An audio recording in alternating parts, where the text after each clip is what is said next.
இன்றைக்கி நான் சொல்ல போகிற விஷயம் ராசியில் வந்து மேஷ ராசிக்கு அடுத்து நம்மளுடைய ரிஷப ராசி அப்படின்றது தான்.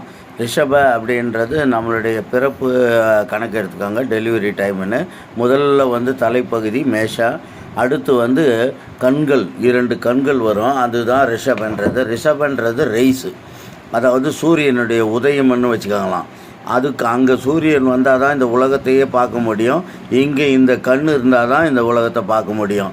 ஆக அது வந்து மேஜரு, இது மைனர் அப்படின்ற மாதிரி இருக்கும். இந்த ரிஷ அப்படின்றது ரைஸுன்ற வார்த்தை தான் ரிஷ அப்படின்றது. அது இந்த கண்கள் பகுதி நம்ம உடலில் பிறப்புக்கு வரும்போது கண் பகுதி வெளியே வரும்போது தான் ரிஷப அப்படின்னு சொல்கிறது. சரி, ரிஷப அப்படின்றதுக்கு நம்மளுக்கு இன்னொன்று ஒரு பெரிய உதாரணம் இருக்கே. இப்போ ஈசனுக்கு வந்து என்னடா வாகனம் அப்படின்னா ரிஷப வாகனம்னு சொல்லுவாங்க. அந்த ரிஷப அப்படின்றது காளை அப்படின்றது. இந்த பிரபஞ்சத்தில் உலகத்தில் வந்து எல்லா மிருகங்களுக்கும் வந்து எந்த மிருகத்துக்கு கண் பெருசாக இருக்கும் அப்படின்னு பார்த்திங்கன்னா காளை மாட்டுக்கு தான் பெருசாக இருக்கும். அதனால தான் சூரியனுடைய அது ஒப்பான கம்பேரிஷனாக இருக்குது.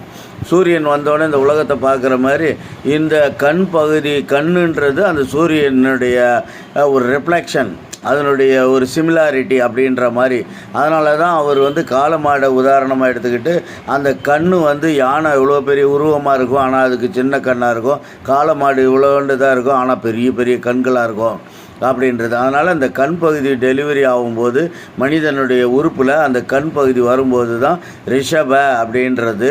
இதுதான் ரிஷபராசியினுடைய அர்த்தம். நீங்கள் போய் ரிஷபராசிக்கு என்ன அனிமல்ஸ் எக்ஸாம்பிள் போட்டிருக்காங்கன்றதை கூட பார்த்தீங்கன்னா கூட உங்களுக்கு தெரியும்.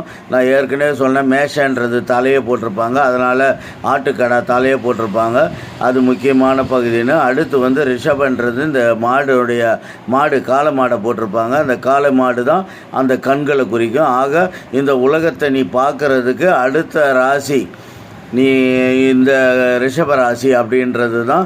இது வந்து மனிதனுடைய பிறப்பை அடிப்படையாக தான் இருக்குது. அதாவது வயிற்றிலேருந்து அந்த குழந்தை திரும்பி வரும்போது முதல்ல தலைப்பகுதி வர்றதுனால அது மேஷம், 2வது கண்கள் பகுதி வர்றதுனால அது ரிஷபம். இதுதான் ரிஷபராசியினுடைய சீக்ரெட்.